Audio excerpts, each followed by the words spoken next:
Voilà, donc là j'attaque la dernière partie. Et je vais parler des survivalistes donc, dans cette lettre à la décroissance, parce que c'est vraiment leur tête de turc. Là, vraiment, ça leur fait. Disons que ça leur fait. Donne de l'urticaire, apparemment. Je sais pas, ils ont fait quelques articles dessus. Moi, la critique que je ferais aux survivalistes médiatiques, ceux qui sont relayés par la décroissance, c'est que pour le bouquin de Pedro San Giorgio, j'ai parcouru et je pense que la principale critique, c'est que on risque de ne pas survivre longtemps avec ce bouquin. Parce que je ne sais pas combien de temps ils vont survivre, Pedro San Giorgio, à mon avis, pas longtemps, donc c'est surtout ça le problème. Mais après, je pense que le survivalisme ou la volonté de survivre et à un niveau individuel est quelque chose d'éminemment positif. Et donc, je pense qu'il faut au contraire le défendre. Et la décroissance, justement, c'est là où elle pose problème, cette dimension économico-sociale, c'est qu'elle mise encore sur un système pour sauver les gens. Or, ce système, c'est de la merde. Donc, je vais l'expliquer dans ce court paragraphe. Alors, je pense avoir, par ces deux éclaircissements, montré à quel point la décroissance n'a jamais été un mouvement réellement critique permettant d'éclairer l'origine de notre situation. Aucun éclairage historique permettant de faire contrepoids à une thèse néo-malthusienne pourtant diablement efficace pour expliquer l'avènement de notre civilisation industrielle globalisée. À la place, une simple condamnation morale digne du catéchisme. Aucune perspective politique et concrète crédible, mais un recyclage des vieilles thèses collectivistes, symétrique en fait du greenwashing capitaliste, faire du vert avec un vieux système social pourtant condamné par sa pratique. Une théorisation sociale du débat, mais un vide sidéral concernant l'écologie, la physique, la technique et les réalités humaines. Désir, conflit, sexualité, reproduction, alimentation, etc. C'est quand même important, hein, a priori. Et là encore, à la place d'une analyse honnête, on trouve une condamnation de l'individu. Ça, j'en ai parlé. Loin d'être une force émancipatrice face à l'aliénation industrielle, la décroissance est une puissance castratrice. Il est difficile de préciser quel serait son horizon ou sa volonté. Elle n'en a pas. Et elle ne se définit et n'existe que par rapport au système industriel, qui reste l'horizon indispensable du décroissant. La décroissance est un concept bâtard, entre acceptation et réaction à l'industrialisation de nos vies. Un concept idéologiquement et concrètement stérile et hybride. En effet, je pense que bon nombre de gens sentent intuitivement que le système industriel ne peut pas décroître sans brutalement s'effondrer. Pour couvrir efficacement nos besoins vitaux, il doit voir son activité globale, ce que mesure la croissance, croître sans cesse. Certains de vos intervenants l'ont évoqué dans vos colonnes, hein, le processus industriel est irréversible.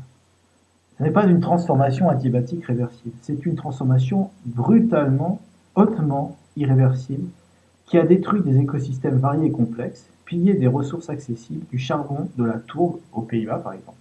C'est un feu de paille qui n'a été possible que parce que nous avons découvert des énergies non renouvelables et qui ne se maintient que par une exploitation de plus en plus violente de notre environnement.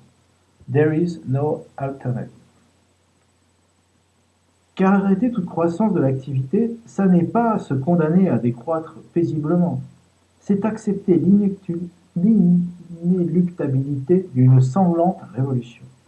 La transition douce et pacifique est un mythe littéraire, de gens techniquement incultes, un mythe qui ne s'est jamais donné la peine de se salir, un mythe entretenu par des gens qui ne se sont jamais donné la peine de se salir le cerveau pour comprendre notre complexe dépendance technique euh, qui s'est forgée au cours des millénaires sur une méticuleuse destruction de notre environnement. Une naïveté technique bien pratique car elle permet de se construire des fables et d'occulter le fait que nos existences mêmes sont non durables et que notre mise au monde est le fruit d'une destruction. Par exemple, peu de gens se posent la question de l'existence d'une population aussi dense aux Pays-Bas. Une population qui littéralement brûlait son sol pour exister et n'aurait jamais pu survivre, encore moins croître, sans la découverte du charbon. Notre humanité est strictement à l'image de la Hollande de la période classique, parce que la Hollande se chauffait avec de la tourbe et donc brûlait sa terre, ce qui est hautement durable. Donc la Hollande, sans pétrole charbon, sa population n'aurait jamais pu augmenter par la suite et déjà, de toute façon, elle était condamnée à s'effondrer s'il n'y avait pas eu le charbon. La condition de la paix qui règne aujourd'hui dans nos sociétés industrielles est le surplus d'énergie fossile qui nous reste. Que se passerait-il sans fioul? Si brutalement on arrêtait de pomper le pétrole sale? Déjà bon nombre de personnes ne se chauffent plus comme il y a 5 ans en France. On... Or, maintenir le flot d'hydrocarbures constant nécessite une croissance industrielle, car à flux constant, il faut un véritable saut qualitatif. Pour vous en convaincre, regardez les monstres mécaniques qui traitent les sables de l'Alberta.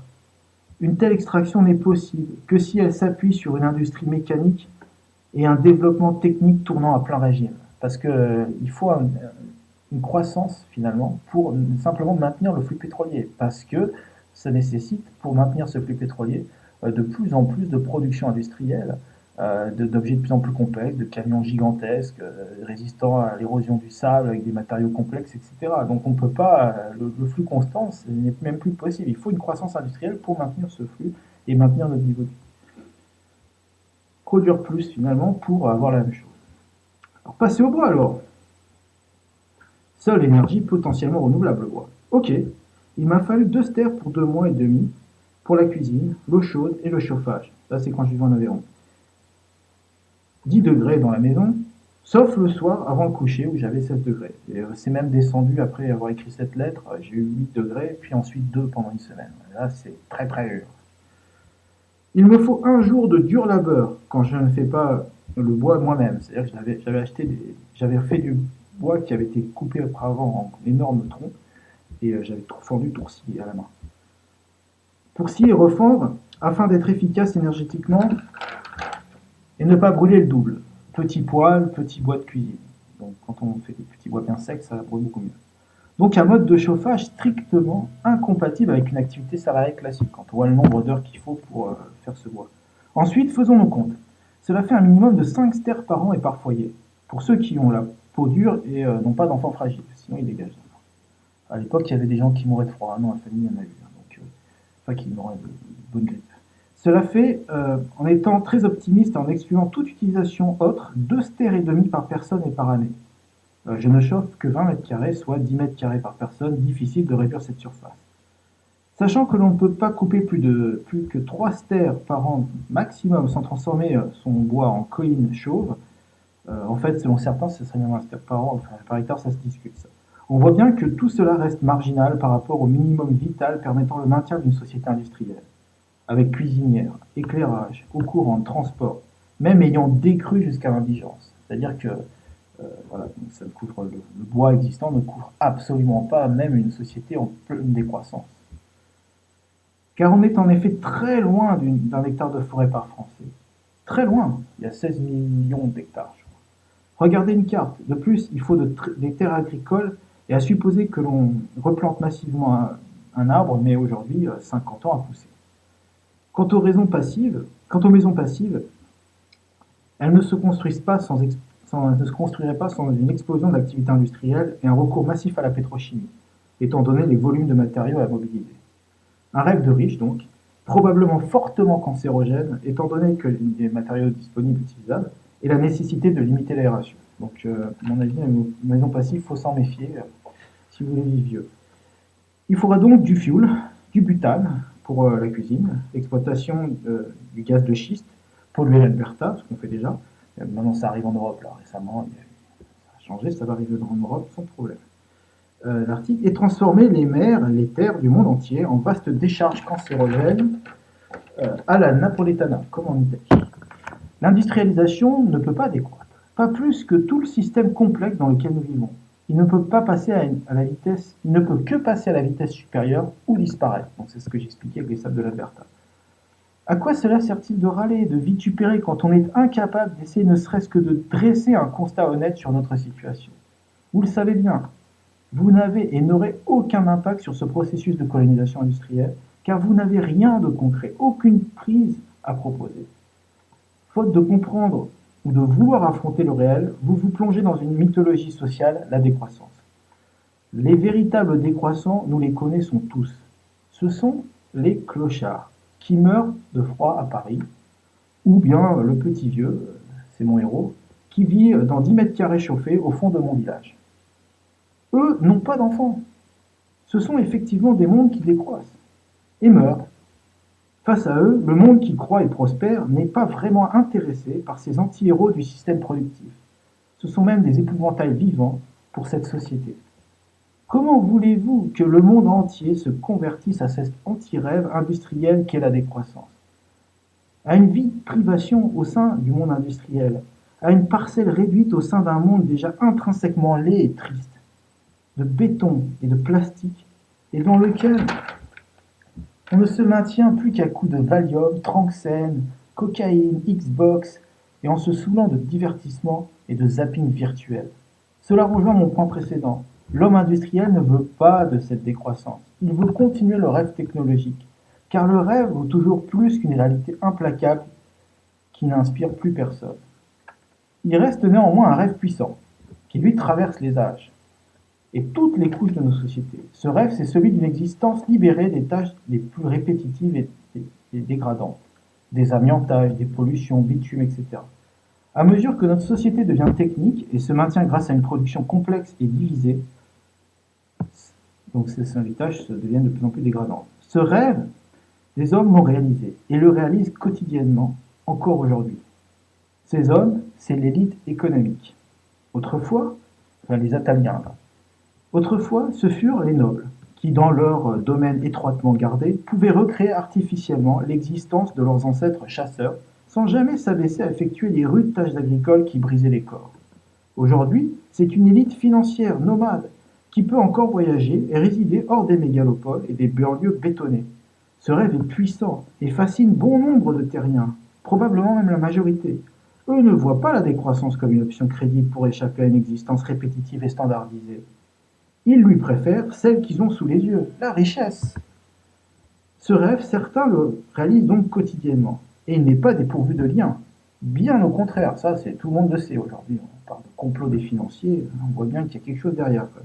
Et n'hésite pas une seconde à utiliser le seul outil vraiment efficace pour le maintenir, la violence. Ce n'est pas des non-violents. Ces mêmes personnes, il faut croire, le nombre de flics qui les protègent, ces mêmes personnes ne laisseront jamais la décroissance s'installer concrètement, même s'il y en avait qui le voulaient vraiment, et font en sorte que les conditions concrètes de son émergence ne puissent être réunies.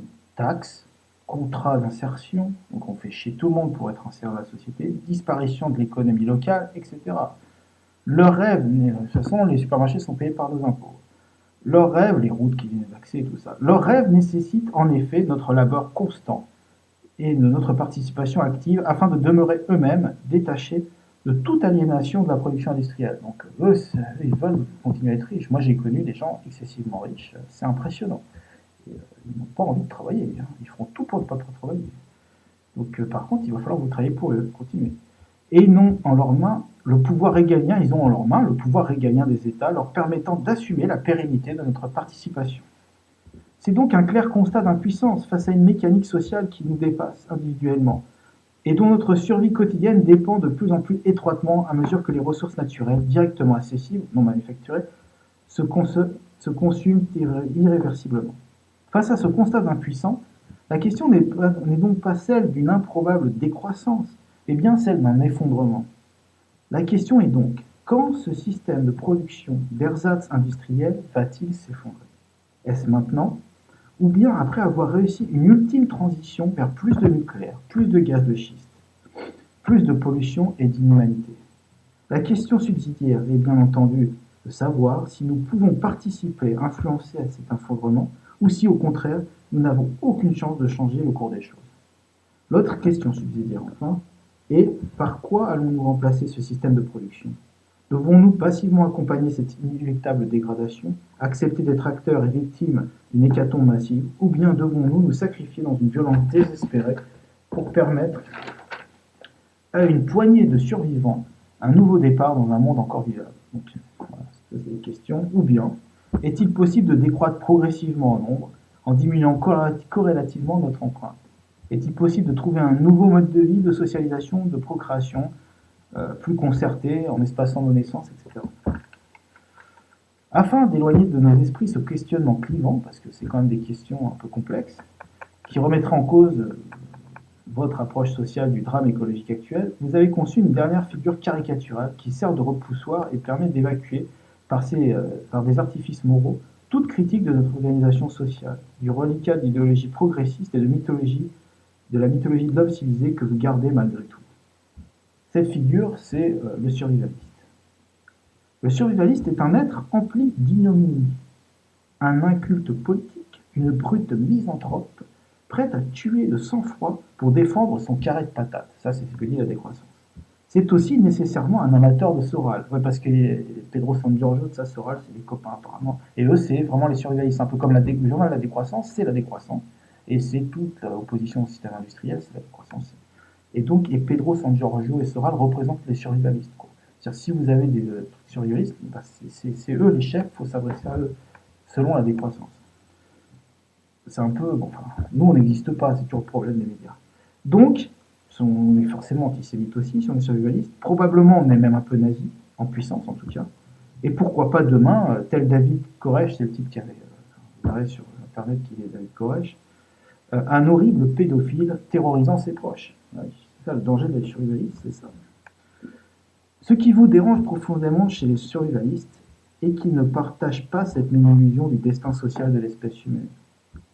Son regard au survivaliste sur ce phénomène social, forcément coûtant en énergie d'ailleurs, sur son émergence vous effraie, car il met à mal tous vos espoirs d'une solution sans risque.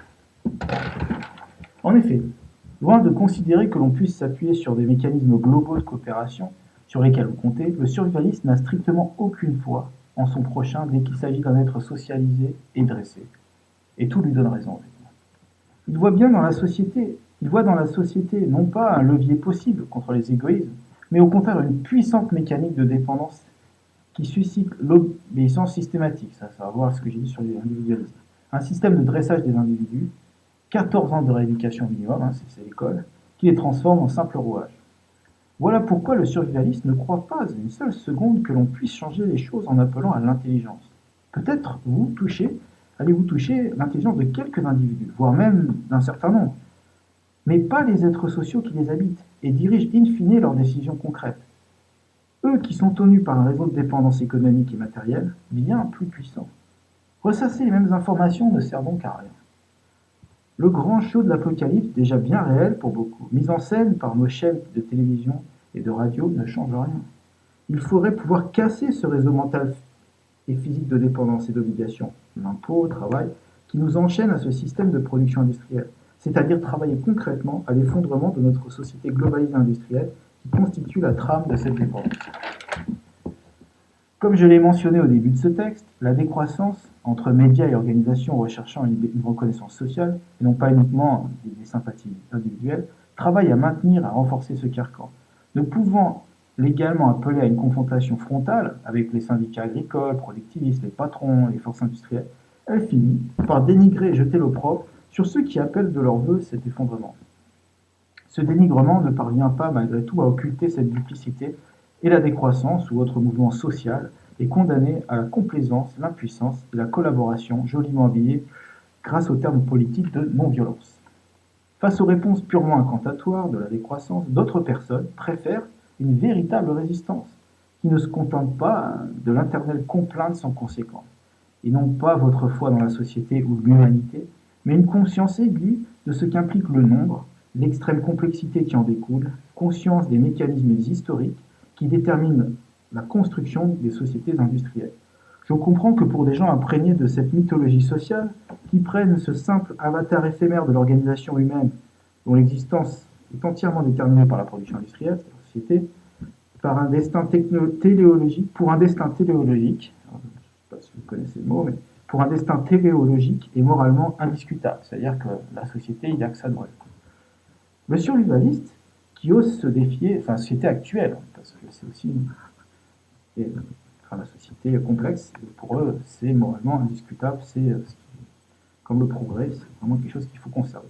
Le survivaliste, qui ose se défier de ce dogme, incarne la figure du parfait salaud pour les grosses.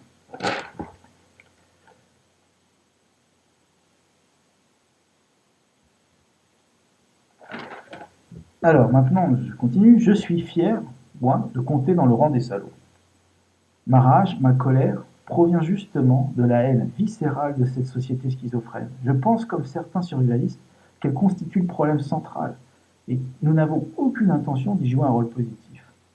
Nous avons par contre l'espoir de participer à l'affaiblir et rapprocher son effondrement. Nous voulons lui résister concrètement. Nous inscrivons dans la lignée de tous ceux qui n'ont pas aimé, qui ne l'ont pas aimé, qui ont plié les chines sous les coups répétés d'un envahisseur paternaliste et arrogant, ces Indiens, ces peuples colonisés qui, malgré les constantes tentatives visant à les amadouer, à leur faire oublier, n'oublient justement pas et gardent une haine profonde, patiemment entretenue, ainsi qu'un goût irraisonné pour la liberté. Oui, nous voulons survivre à cette société, apprendre à vivre à la marge, car nous ne croyons pas qu'une société soit durable ni souhaitable. Nous, enfin, entre guillemets, je parle pour moi, je mettrais je me désolidarise et refuse de la défendre contre les coups de boutoir des barbares qui frappent à sa porte. Barbares entre guillemets, les islamistes, tout ça, ils vont nous attaquer. Maintenant, attention. En gros, qu'elle crève cette société. Pas dire que j'aime particulièrement les islamistes, mais bon, franchement, entre la peste et le choléra, moi je choisis la fuite et je laisse la maladie faire son œuvre. Ce qui nous importe n'est pas la survie d'une société, sic transit gloria mundi, hein, tout a une fin, mais celle d'une vision de l'être humain et son rapport à la nature. Cette humanité, entre guillemets, là ne peut subsister qu'à la... Cette humanité, c'est-à-dire la réelle humanité, la nôtre, celle qui nous définit en tant qu'être humain, elle ne peut subsister qu'à la marge de notre société, qui s'applique depuis des millénaires à mater la nature et l'homme. Ce qui nous importe à nous, les survivalistes, en tout cas à moi, c'est le refus d'une culture, d'un culte de l'image médiatisée, pour retrouver une culture du paysage comme la possèdent encore certains peuples. Par exemple, les Lapons qui ont une approche mystique de la nature, c'est-à-dire respectent son contenu complexe, mystérieux, non familier, et se tournent encore vers elle, au lieu de se réfugier dans des représentations iconiques. Alors ça, c'est un peu plus compliqué. C'est un peu ce que dénonce Zerzan, même si je ne suis pas complètement sûr de son propos à 100%, mais je pense que c'est plutôt une provocation, Zerzan, quand il dénonce les images et le langage. Enfin, c'est une provocation, c'est une réflexion en tout cas. Moi, je pense qu'on est dans un monde ultra médiatisé qui a remplacé justement la nature et la complexité de la nature qui est essentielle. C'est de là que viennent toutes nos expériences, même la science. Et bien, elle l'a remplacée par des images parce que cette nature a été détruite. Donc, nous, il y a un culte de l'image actuellement qui sert d'ersatz, c'est une espèce de drogue.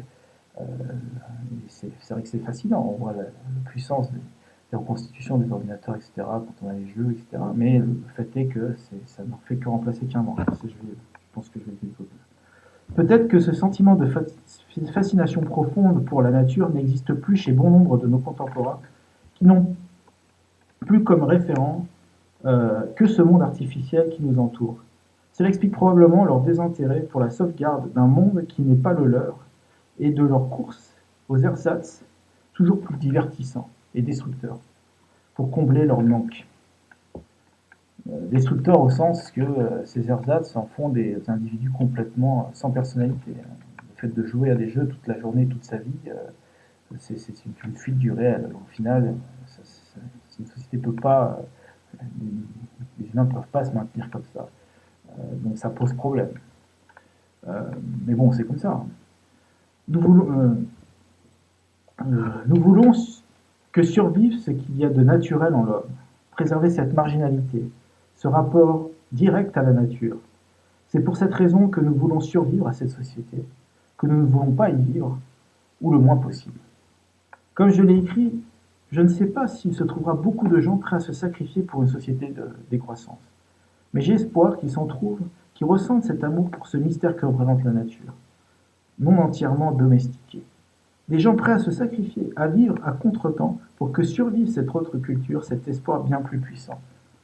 Donc la préservation de ce qui est naturel en nous, dans le sens où de ce qui est vraiment de spontané, de ce qui n'est pas construit socialement et qui n'est pas fini et qui ne tourne pas en rond, parce que la société au final ne peut pas se régénérer sans un contact avec la nature, avec l'extérieur. C'est quelque chose qui tourne en rond, c'est une maladie mentale au final. Nous sommes faits pour explorer un monde complexe qui est la nature. Et cela aujourd'hui n'est plus possible parce que la société est en train de se fermer et de déconstruire tout ce lien avec l'extérieur. et de s'enfermer dans des images mentales, dans un monde virtuel. Et YouTube participe évidemment, mais c'est évidemment, par exemple, quand je parle de ces mots-là, je ne peux pas montrer ce qu'est la nature, je ne peux pas décrire, c'est excessivement complexe. La seule façon, c'est de prendre son sac à dos et d'aller dans le Grand Nord pêcher, ou je ne sais pas. Et là, on a une expérience, on comprend que qu'on n'est pas grand-chose. Pareil pour en regardant une île étoilée ou des choses comme ça. On comprend qu'on perd énormément, qu'on a énormément à découvrir, que la vie vaut vraiment la peine d'être vécue, que ça vaut la peine de se battre. Mais tout ça, ce sont des expériences asociales. Et d'où la valeur des gens qui veulent survivre à cette société. Et donc, comme l'écrit Cormac McCarthy, et je conclurai là-dessus, dans son livre The Road, en guise de conclusion. C'est la conclusion de son bouquin. Alors, c'est en anglais. Once there were brook trout. Donc, autrefois, il y avait des saumons de fontaine, c'est-à-dire l'équivalent des rudding, des ombres chevaliers, je crois, c'est comme ça qu'on dit en français, qui peuplent donc les lacs Arctic Char, qui peuplent les lacs du nord de la Suède, de la Russie. Donc ça, au Canada, en Amérique, c'est les brook trout. Once there were brook trout in the streams, in the mountains. You could see them standing in the amber current, where the white edges of their fins wimpled softly in the flow. They smelled of moss in your hand, polished and muscular and torsional. On their backs were vermiculate patterns that were maps of the world in its becoming, maps and mazes of a thing which could not be put back, not be made right again. In the deep, là j'ai pas très bien écrit, where they lived, all things were older than man, and they yearned of mystery. En gros, ce qu'il dit, c'est à la fin du bouquin, c'est que tout a disparu donc sur Terre, et bon, c'est vraiment l'effondrement, enfin, vous pouvez lire le bouquin. Et il y a ce passage de la fin du bouquin, qui vaut ce qu'il vaut, le bouquin, moi je le trouve pas mal, mais bon, ça reste, enfin, on peut en discuter, mais ce qui est intéressant, c'est qu'à la fin de ce livre, il décide de terminer par quelque chose sur donc les truites, les saumons de fontaine, qui sont des poissons qui vivent dans des eaux pures, etc. Et ils disent, voilà, ils ont disparu, et sur eux, ils avaient la trace du monde et d'une histoire qui nous dépasse totalement, puisqu'ils étaient là avant nous. C'est des poissons qui ont survécu aux glaciations, ce sont vraiment des poissons et qui en même temps sont à l'état de trace aujourd'hui.